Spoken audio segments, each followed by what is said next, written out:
Sa 10 basag na itlog, makakagawa tayo ng isang masarap at creamy na leche flan. Ang lasa.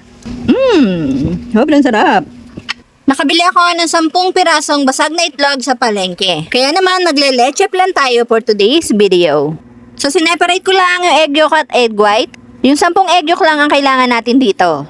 Gumamit lang nga ako ng kamay ko para ma-separate ko yung egg yolk sa egg white. Huwag kayong mag-alala dahil malinis naman ang kamay ko, nagugas ako. At hindi ko naman to ibebenta, kami lang ang kakain ito. So natapos ko na nga yung 10 at itong egg white ay itatabi ko muna dahil mapapakinabangan pa natin to. Bumili nga rin ako ng medium size ng lianera. Nagkandawalan na kasi ang lianera ko kaya napabili tayo. So haluin natin ang dahan-dahan itong egg yolk para hindi tayo makabuo ng bubbles at gandong consistency ang kailangan natin. Then gagamit ako dito ng isang lata at isang maliit na evap. Tapos nilagyan ko rin siya ng isang latang condense at isang maliit na condense. Tapos hinalo ko lang siya ng mahinahon mix ang lahat ng ating ingredients. Maglalagay din ako dito ng isang kutsarang vanilla. Dagdag lasa rin to at pampabango sa ating leche flan. Tapos saka ko naman siya sasalain ng 3 beses para mawala yung mga namumuo pang egg yolk. Kagaya nga nito. 3 beses ko siya sinala para smooth na smooth ang ating gagawing leche flan. So after nga niya ay eto na yung itsura niya. Kita nyo naman at very smooth siya, hindi tayo nakakreate ng mga bubbles. So sinet aside muna natin yung ating mixture. At dito naman tayo sa lianera. Lalagyan natin to ng mga asukal tapos susunugin lang natin to. Charot. So habang ginagawa ko nga yung mixture natin ng leche flan ay nagpainit na rin ako ng steamer. So hindi nga natin susunugin yung asukal.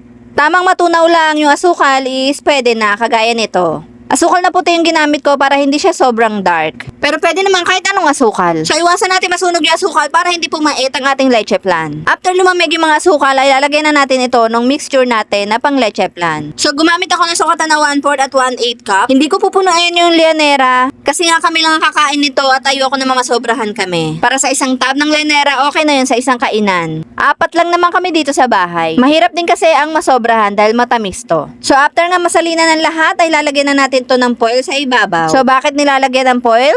Kasi isasalang natin sa steamer at para maiwasang matuluan siya ng tubig. At hindi magtubig ang ating leche flan. So tamang-tama pagkagawa nga natin ng leche flan, nabalutan na natin lahat-lahat ay kumulo na yung tubig kaya naman sinalang na natin siya. In-steam ko lang siya ng 45 minutes at tinusok-tusok natin to ng stick para naman malaman natin kung luto na o hindi. Kapag walang sumama, luto na. Kapag may sumama ay hindi pa. So since yun sa akin ay walang sumama, ibig sabihin luto na kaya eto na at ready na siya. So dun sa mixture ko, nakagawa ako ng 8 piraso. Gaya nga ng sinabi ko, hindi ko to gagawing pambenta. Pero ilalagay ko to sa tub para naman mailagay ko siya sa rep ng patong-patong. So ganun lang ka-easy ang gumawa ng leche flan. Sobrang sarap nito kasi puro ang gatas at maraming egg. Dito malalasan mo talaga yung tunay na leche flan. So kung gusto mong gumawa nito, kayang-kaya mo yan. Sundin mo lang yung ginawa ko kung gusto mo. So ito nga, hindi ko ba to nalagay sa rep? Takam na nga ako niyan. Gusto ko na siya matikman. Hindi ako ganun karami naglagay ng asukal para hindi siya sobrang tamis. Kung maaamoy nyo lang, parang naamoy ko na yung Pasko at Fiesta. Kasi isa to sa main dessert kapag ganun okasyon. At ayun nga, may nakaabang na para mag-taste test.